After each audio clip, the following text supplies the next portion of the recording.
সম্মানিত ভিউয়ার্স, আশা করি আপনারা সবাই ভালো আছেন। আজকে আপনাদের সামনে আলোচনা করব ক্ষুধামন্দা সমস্যার কারণ, লক্ষণ এবং হোমিও চিকিৎসা নিয়ে। তো আপনাদের আসলে যাদের এই সমস্যাগুলো আছে তারা হয়তো এই আলোচনাটা আপনারা ভালোভাবে শুনলে আপনারা অনেক উপকৃত হবে। তো চলুন শুরু করি।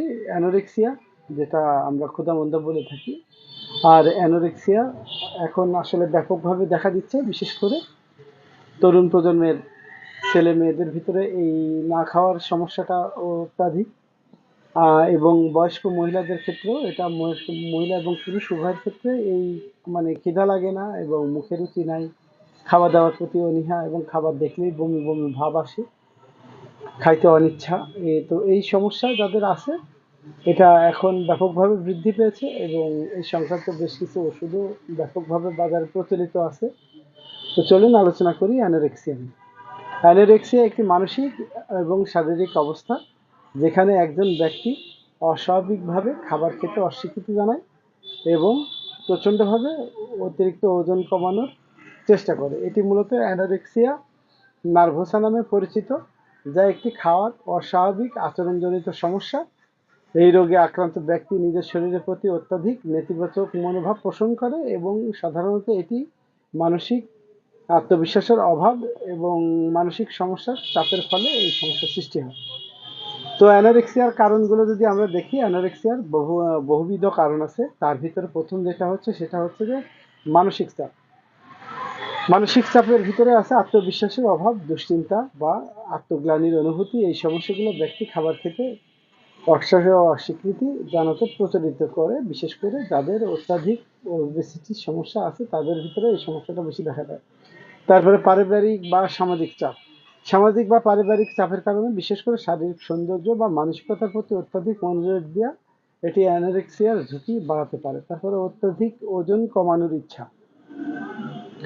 স্বাভাবিক শারীরিক আকৃতির প্রতি অসন্তুষ্টি এবং নিখুঁত দেহের আকাঙ্ক্ষা যা রোগীকে খাবার পরিহার করতে বাধ্য করে। তারপরে জীবনের পরিবর্তন বা সংকট, মানসিক আঘাত, পারিবারিক সমস্যা, আর্থিক সমস্যা, জীবনযাত্রার পরিবর্তন বিভিন্ন কারণে অ্যানোরেক্সিয়া দেখা দিতে পারে। তারপরে আছে জেনেটিক ফ্যাক্টর। কিছু কিছু ক্ষেত্রে পারিবারিক ইতিহাস বা জেনেটিক প্রবণতা থাকার কারণেও অ্যানোরেক্সিয়া দেখা দেয়। তারপরে হরমোনাল পরিবর্তনটা আছে। হরমোনাল পরিবর্তন যেমন গর্ভাবস্থা বা মাসিক চক্রের কারণে পরিবর্তিত শারীরিক অবস্থাও অনেক ক্ষেত্রে অ্যানোরেক্সিয়ার কারণ হিসেবে বিবেচিত হয়। তারপরে কিছু রোগ আছে যেগুলো আসলে আমাদের শরীরের ক্ষুধামন্দাকে প্রভাবিত করে, যার ফলে অ্যানোরেক্সিয়া দেখা যায়। এবার আলোচনা করব লক্ষণ নিয়ে। অ্যানোরেক্সিয়ার লক্ষণগুলো সাধারণত শারীরিক এবং মানসিক উভয় দিক দিয়ে প্রকাশ পায়। কিছু সাধারণ লক্ষণগুলোর ভিতরে এক হচ্ছে খাবার পরিহার, খাবার খেতে অস্বীকৃতি জানানো এবং নির্দিষ্ট খাবারের প্রতি ভয়, ঘৃণা এবং খাবার গ্রহণে অনীহা।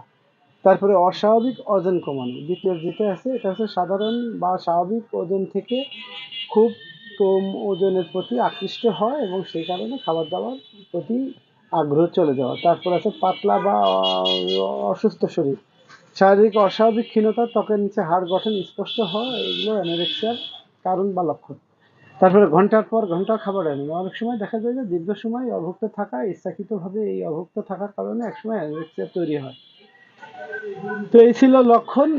আর মানসিক লক্ষণের ভিতরে প্রথমে যেটা দেখা যায় আত্মবিশ্বাসের অভাব, নিজেকে অপ্রস্তুত বা খারাপ অনুভব করা, বিশেষ করে শারীরিক চেহারা বা আকৃতি নিয়ে।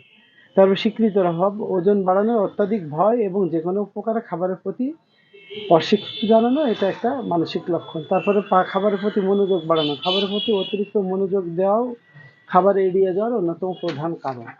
তারপরে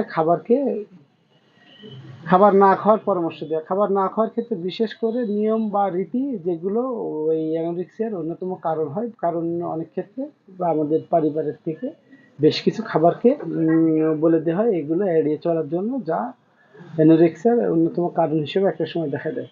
তো অ্যানোরেক্সিয়ার হোমিও চিকিৎসা নিয়ে আলোচনা করব। অ্যানোরেক্সিয়ার হোমিও চিকিৎসায় অত্যন্ত সহায়ক হতে পারে, কারণ এটি আত্মবিশ্বাসের অভাব থেকে এটা দেখা দেয় তখন, এবং মানসিক দিক দিয়ে শারীরিক দিক দিয়ে এইগুলো ইমপ্রুভের জন্য হোমিও মেডিসিন অত্যন্ত কার্যকরী। তো প্রথমে যে মেডিসিনটি নিয়ে আলোচনা করব সেটা হচ্ছে লাইকোপোডিয়াম। যখন রোগী মানসিকভাবে খুব দুর্বল অনুভব করেন এবং আত্মবিশ্বাসের অভাব থাকে, তখন লাইকোপোডিয়াম ব্যবহার করলে অত্যন্ত কাজ দেয়। বিশেষ করে দিনে প্রতিদিন 4 থেকে 5 বার 5 থেকে 10 ফোঁটা ওষুধ পানিসহ খাওয়ার পর ঘন ঘন সেবন করলে এই সমস্যা থেকে খুব দ্রুতই মুক্তি পাওয়া যায়। তারপরে আছে সিপি আছে। যদি রোগী মানসিক অবসাদ, আভ্যন্তরীণ দুশ্চিন্তা বা অপরাধবোধের কারণে খাওয়া বন্ধ করে দেয়, সেসব ক্ষেত্রে সিপিয়া অত্যন্ত কার্যকরী হয়ে থাকে। তারপরে আছে আর্সেনিক অ্যালবাম আছে। যদি রোগী অতিরিক্ত পরিশ্রম বা একাগ্রতার কারণে খাওয়া কমিয়ে দেয় এবং শারীরিক দুর্বলতা অনুভব করে, তবে আর্সেনিক অ্যালবাম ব্যবহার করা যেতে পারে। তারপরে আছে ইগনেশিয়া। মানসিক আঘাত, দুঃখ, শোকের কারণে অ্যানোরেক্সিয়া হওয়া রোগীদের জন্য ইগনেশিয়া উপকারী হতে পারে। এটি মানসিক চাপ এবং উদ্বেগ কমাতে সহায়তা করে। এছাড়া জেবক্স অ্যান্ড কোম্পানি কর্তৃক প্রস্তুতকৃত অ্যাম্বালিকা সিরাপটি আপনারা যদি অ্যাডাল্টের ক্ষেত্রে 2 চামচ 2 বার প্রতিদিন পানিসহ খাওয়ার পর সেবন করুন। অত্যন্ত কার্যকরভাবে খুব দ্রুতই আপনারা অ্যানোরেক্সিয়া সমস্যা থেকে মুক্তি পাবেন। তো এই ছিল আজকের আলোচনা। আশা করি সবার ভালো লাগবে। ভালো থাকবেন সবাই। আসসালামু আলাইকুম।